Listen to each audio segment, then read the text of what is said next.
What is up, thrill seekers?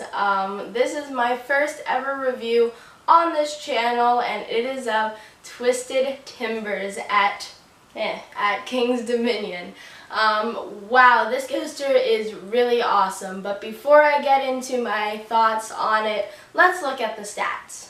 So this coaster is 111 feet tall, and it spans across 3,351 feet of track. It reaches a top speed of 54 miles an hour and travels through 3 inversions. There are 20 airtime hills on this coaster, so it is totally airtime packed. Of course, Twisted Timbers is a RMC. It's made by RMC, and it is a wood and steel coaster, called a hybrid coaster, and they use their iBox track for it. So let's just get right into it. I absolutely love this coaster. It is really insane. So the theming of it is actually pretty decent. Of course, you have the twisted tree out front, with the gate that says like Twisted Timbers across the top, and then you have the big like station building that has like Hanover Hill Orchard like logo on it, with Twisted Timbers on the top of it.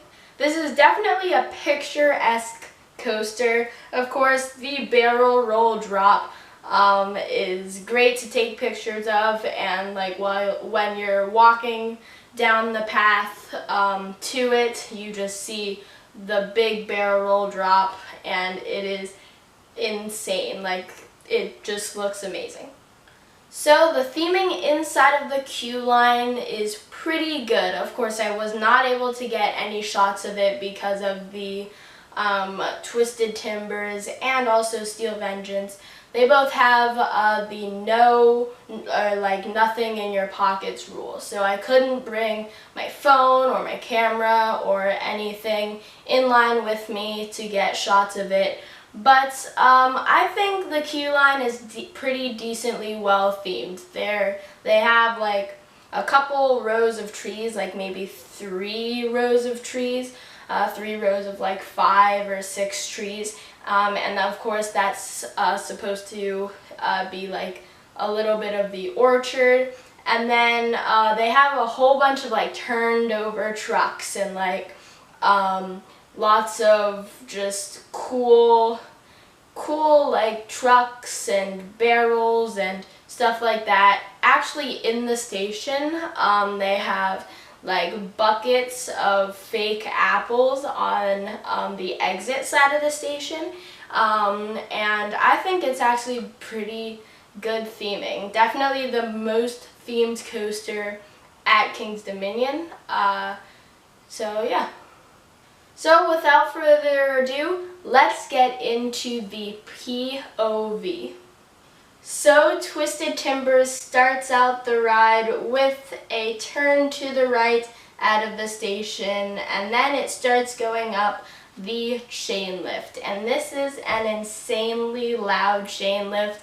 Like, you can hear it like basically from Racer 75.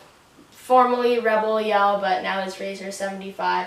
And of course, like I said earlier with the stats, this goes up 111 feet up into the air. So you get to the top of the chain lift, and you do like a little dip turnaround, kind of like you see on like Storm Chaser with also with a barrel roll drop, except this goes to the right instead of the left. You go down this amazing barrel roll drop into this speed hill, which goes right into this turnaround. And then there are these 3 humongous airtime hills, and these absolutely give you insane airtime. It's kind of a mix between floater and ejector, but best part of the ride, 100%. So now you go into this snappy inversion, and then go into a trick track double up. Yes, the meme is real. go into this airtime hill, and then go to this like weird flippy thing, which totally like flips you out. Go into the final inversion, which is just a simple barrel roll, and go into a couple final overbanked turns before going into the last airtime hills and into the brake run. So my final thoughts on Twisted Timbers, just wow, this is an insane ride. I love airtime and I love hang time. Those are, of course, the two things that I really love. Lots of people like